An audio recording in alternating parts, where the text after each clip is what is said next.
Nah, kalau misalnya aku tanya nih, karena kan Ko Jerry sama Cetania ini termasuk salah satu pasangan yang sukses. Beda agama yang akhirnya sama-sama Kristen, akhirnya bisa bertumbuh bersama, berkeluarga dan sebagainya. Kalau misalnya nih, anak-anaknya Cece udah besar. Ya.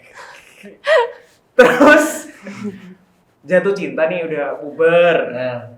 Atau anggaplah udah umur 23, 24 lah ya. Kayak udah Ko Jerry sama Ceta. Terus suka sama orang beda agama, boleh nggak? Ya, oke.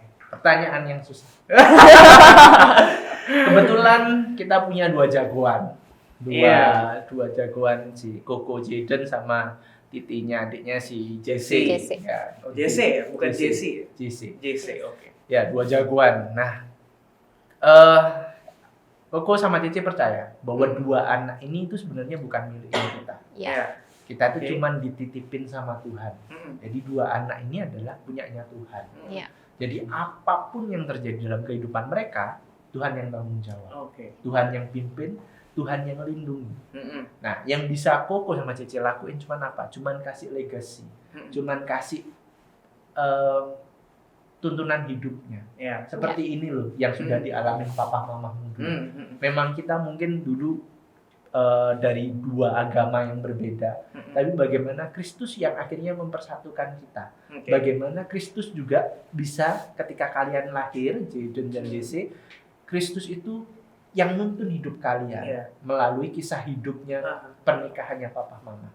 Sehingga Koko percaya one day mereka nikah pun mereka akan menikah memilih pasangan yang terbaik bagi hidup mereka.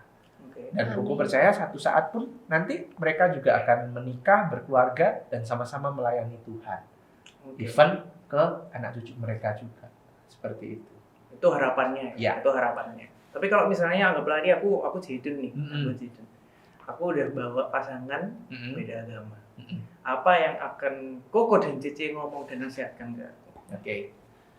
Dua-duanya ya, dari pamut dulu dan mamut dulu ya. Agak susah ya kalau misalnya untuk bukan anak sendiri ya tinggal ngomong, oh kamu pikirin dulu dah beberapa waktu sama kayak yang kita lakuin. Tapi kalau anak kita sendiri ya semoga kita nggak ngalamin itu. Semoga kita dapat yang satu circle, yang satu ini, yang sama-sama bisa bertumbuh aman. Karena kita ngalamin itu sendiri, ternyata waktu kita menikah pun kendala itu nggak selesai. Dan kita ternyata kan kemarin, oh yaudah ada beda agama, udah selesai masalahnya. Enggak, ternyata waktu sudah menikah pun kita jadi seagama pun, bagaimana berhala dalam hati kita masing-masing pun itu saling terasa, gitu loh. Apalagi dengan kekristenan yang nggak kuat istilahnya, kita membangun dengan dasar yang nggak kuat. Gitu. Berkali-kali kita dicobai, berkali-kali kita diuji, gitu loh. Nah, jadi kita cuma bisa ngomong ya kalau misalnya sebagai papa, bapak akan ngomong, kok kamu bawa calon istrimu misalnya beda agama dan lain sebagainya. Ya, saran pertama kamu berdoa dulu sama Tuhan. Apakah memang Tuhan menyuruh kamu milih dia, ataukah ada pilihan yang lain? Nah, sama dengan yang kita alamin, kamu nikah umur berapa? Ya, kita akan ulang hal yang sama anak kita.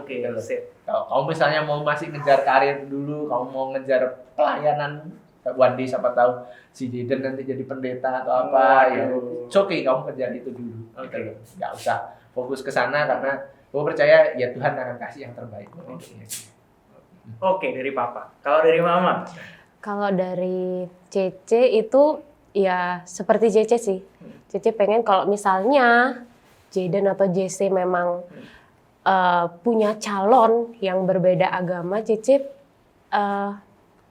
pengennya calonnya itu kalau dia pindah ke Kristen itu bukan karena Jaden atau Jesse, tapi memang karena Tuhan, ya karena dia mengasihi Kristus itu sendiri, bukan karena mau merit ataupun mau merit, mau cari pasangan hidup. Wah, karena pasanganku Kristen, aku juga pindah deh ke Kristen. Enggak. Tapi memang dari diri sendiri bahwa dia memang benar-benar mengikut Tuhan. Kalau misalnya nggak mau pindah? Ya kalau nggak mau pindah ya kita ngomong sorry, sebagai parents, sebagai orang tua nggak bisa. Iya. Seperti Oke, itu. gitu ya. Kamu better choose yang lain. Mungkin anak kita akan marah sama kita, mungkin ini cuman ya kita tahu kebenarannya, kita harus kasih tahu kebenarannya. Berarti pada akhirnya tetap walaupun dulu itu Cece dan Koko tuh beda agama, tetap harus yang kalau misalnya untuk anak-anak ya, mungkin untuk anak teman-teman yang nonton ini, anak-anak muda yang nonton di sini tetap harus sama. Nah, Gitu ya. tapi jangan terjebak ke legalistik ya. Jadinya tuh. kita ngerasa bahwa wah ini harus, ini nggak boleh, ini wajib gitu loh. Kita nggak tahu perjalanan imannya setiap orang. Kita nggak tahu apa yang tak alamin kita berdua, apakah sama-sama yang dialami sama Bro Devin atau sama teman-teman yang nonton yang lainnya gitu. Tapi ini jadi kisah yang mungkin bisa menginspirasi, bisa ngingetin kita. Mungkin yang sekarang terjebak dalam kondisi pacaran beda agama bisa pakai waktu-waktu ini untuk ngalibrasi hatinya dalam hubungan. Gimana nih, kita mau lanjut seperti apa nih? Apa kita benar-benar mengasihi pasangan kita lebih dari Kristus, atau kita benar-benar mengasihi Kristus lebih dari hubungan ini? Seperti itu. Atau mungkin teman-teman yang jomblo juga berpikir nih, oh ternyata banyak kendalanya yang sama-sama Kristen aja, bagaimana Tuhan masih memurnikan, apalagi beda agama gitu loh. Jadi ini mungkin nggak bisa kita pukul rata, jadi legalis kita anggap ngomong harus, nggak boleh, gitu ya. wajib, nggak wajib, nggak seperti itu ya.